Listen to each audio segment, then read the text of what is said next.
Hey, how's it going? So, I'm just gonna step outside for a quick moment, and as you can see, as you can tell, it's a little bit dark. Now, you might be wondering what time it is and why is it so dark? And the answer to that question is it's 5:30. Let's look at something else for a moment.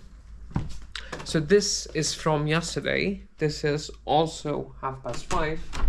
And if you're wondering why it looks so different, or why in one day the sun drastically decided to set so early, I have an answer for you, and that is daylight saving time. The very first time I noticed it was back in 2017. I personally did not realize it. However, I had colleagues who were working part-time at a McDonald's nearby, and they told me that, hey, today we had to work an extra long hour. And I was like, what do you mean?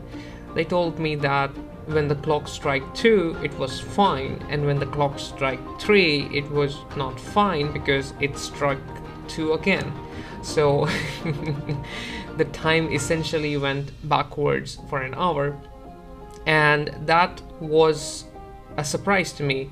I remembered reading about it in high school. However, nothing had prepared me for actually living one day in Europe.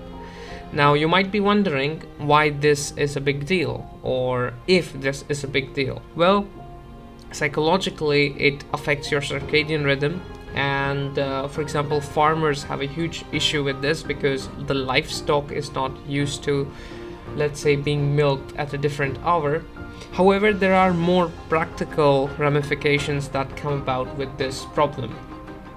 One such problem that I realized recently is that of trains.